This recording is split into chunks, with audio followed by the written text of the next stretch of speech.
Welcome to my review of 2019's Joker, directed by Todd Philips and starring Joaquin Phoenix. Now, my overall impression of this film is positive. I enjoyed quite a lot in the film. I thought it was very well made, and I'm excited to talk about it a little bit today in this review. I'll talk a little bit about the history of the film, the things that I liked, some things that I didn't like, and at the end I'll give it a rating out of 100. So the idea of having a more sort of violent, adult-orientated Joker film has been about for a few years now. In 2016, Deadpool came out. It was a huge success, and it showed film studios that there was an appetite, there was a market for these more sort of adult-aimed superhero-based films. Now, the director of this film, Todd Phillips, had a history in comedy. He made the Hangover films. He made a film called War Dogs. So his background was in making these quite sort of dark, themselves quite violent comedy films. And his directorial style, I felt, translated quite well to making this Joker film. Strangely, I noticed quite a few of his hallmarks, some of his fingerprints, really from previous films in this film. And in terms of strategy, I think making these, as I said, more adult-focused superhero-based films is a good strategy for Warner Brothers to take.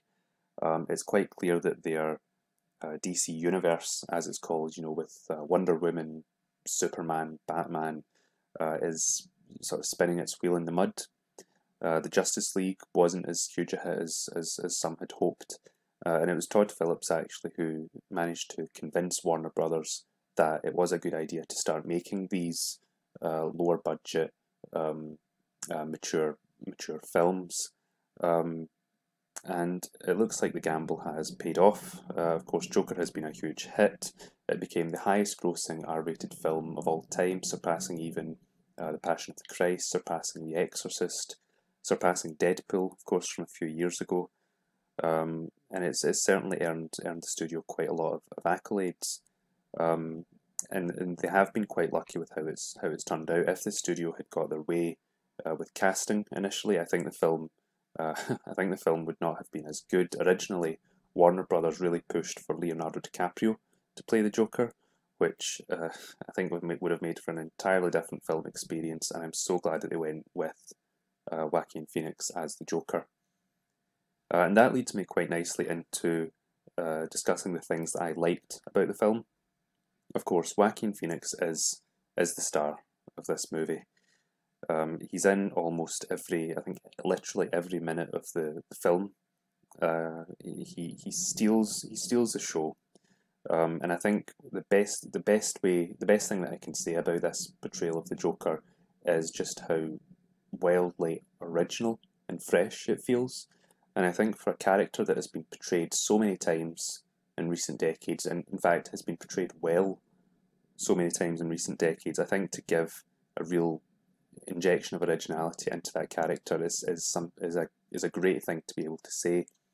He plays the character with he's playing the Joker. He's also playing Arthur, who becomes the Joker. He's playing this man who has quite a lot of pathos, quite a lot of bad things have happened in his life, and it's really quite pitiful to see him throughout the movie. But what Phoenix does really well, and what the script does, and what the director does throughout the movie is it shows the character unraveling as the film goes on. But as he's unraveling, you're also, as the audience, you're also slowly losing your sympathy for him. You see the decisions that he makes, and okay, these bad things are happening to him, but the relatability of the character diminishes throughout the film. So I mean, the worry that a lot of people had going into this film was that it was going to be some right-wing propaganda where you're sympathising with this killer, and it would inspire copycats, and that's not happened. And if anything, as a side note, I actually thought this film, the message of the film was quite quite left wing. It was basically we need to fund mental health services more. So sorry, that was a tangent, but the way that they portray this character is so intelligently done. It's so brilliantly done, and it is a character study. The film as a whole is a character study, and I think that was a really good decision. I think that it's really turned out well. Now I said that you lose sympathy as the film goes on, and it's true. Is in the third act in particular when he goes completely off the rails, you don't empathise with him, but there is that little flicker in there where you're always able to you understand where he's coming from 100%. And as I said, there's such a pathos to this role because you can understand why he's got there from where he's came from. With everything that's happened to him, you can understand why he's ended up in this dreadful position and doing these dreadful things. And you don't empathise with him, but you understand. And I think that's exactly what they're going for, and it's brilliantly realised. One further thing I would say about Joaquin Phoenix's portrayal, to differentiate it from Heath Ledger's performance, I felt like Heath Ledger's performance as the Joker was very much a controlled performance. The Joker in that film was always in control of what was happening. He manipulated events, whereas Joaquin Phoenix in this film, his portrayal of the Joker is far more unhinged. He is not in control. He's very, very erratic, very spontaneous, and I think that in some ways almost makes the portrayal more frightening, more sinister. And throughout the film, you're really inside this character's head. As I said, you spend every minute of screen time with him, and the result, I think, is just fantastic. It's a great performance. The philosophy of the Joker was something that they worked in the film, which I thought was quite interesting. It's something that was obviously with The Dark Knight they explored it a lot. They explored it fully in that film, but this film takes a new and really quite interesting perspective on it. So the Joker's philosophy is that Thomas Hobbes' idea of the state of nature. So the Joker likes to emphasize the sort of weakness of people when the institutions fail them. So the way to think about that philosophy is we all take comfort in the institutions that surround us. We all trust that if we injure ourselves, we can go to hospital. If someone breaks into our house, we can call the police. If a country's invaded, we can call, the army can come. We trust these institutions to keep us safe. But the Hobbes philosophy is if these institutions are not there, we go into this state of nature where things like morality, you care for other people just disappears. It's every man for himself. That animalistic instinct of self-preservation kicks in, and people will behave violently if they need to. And that is what the Joker tried to elucidate from the public in The Dark Knight, and failed. Ultimately, that was the Dark Knight ended quite tried to show humanity in quite a positive light. So whereas that Joker in The Dark Knight tried to bring down institutions to show that state of nature,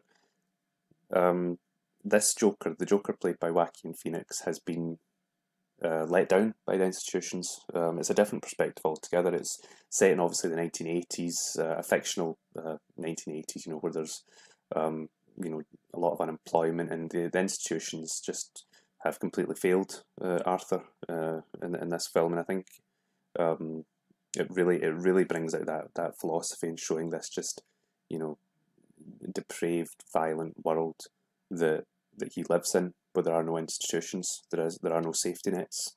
And I think I don't know if I've done a good job describing it just now, but I think that philosophy really shone through in this film for me, and it was something that I really liked about it.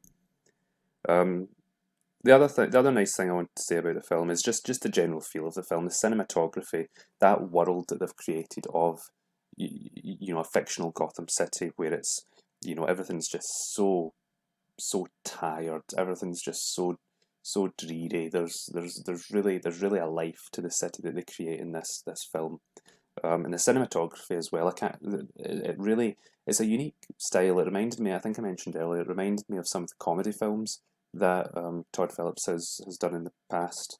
There's a real sort of garish colour scheme throughout most of the film, which contrasts the darkness of it quite nicely. I think it's bright colours, but it's like ugly to look at. And I thought it was really well done, really consistently done.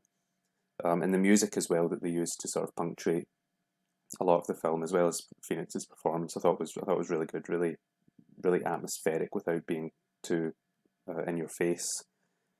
Oh, finally, Robert De Niro is great in the film.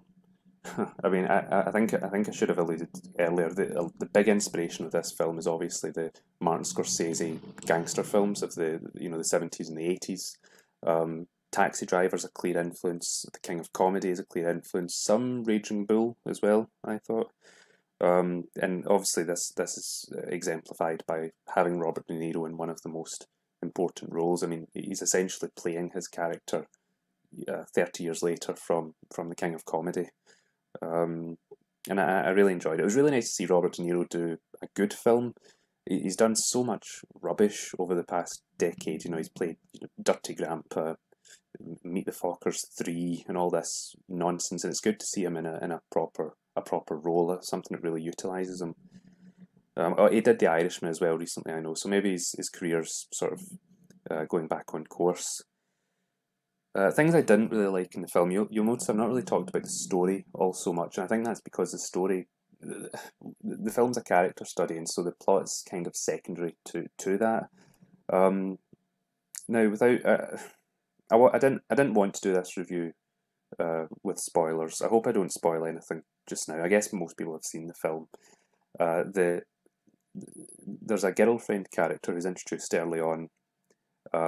And there's a twist later on involving her, which I saw a mile away.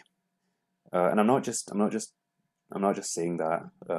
I genuinely, watching the film, I just could not see how this character worked with having the girlfriend. Like, she just seemed to come out of nowhere, and it hit me. I was thinking that, yeah, there's got to be some twist. This has got to be what it ended up turning out to be.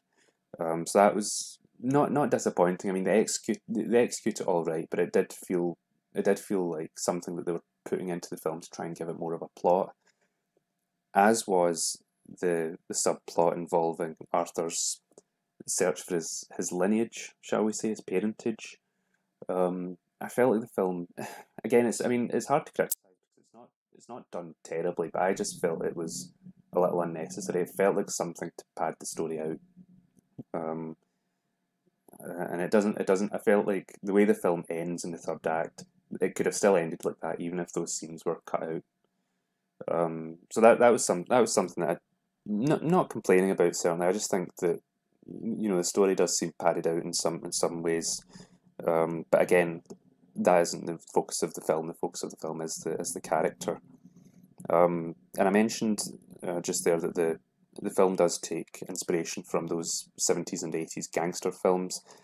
The line between paying homage and copying gets blurred, I think. There's a few shots in particular where it really did feel like I was watching Taxi Driver. And, as I said, paying homage is fine, but for me, it rode the line between paying homage and copying. Which is a small complaint. It felt slightly derivative, but again, I liked that it was inspired by those films because those films are all really good, and we don't really see too many films like that anymore. So overall, I have to say, I really did get a lot from this film. I thought it was very well done.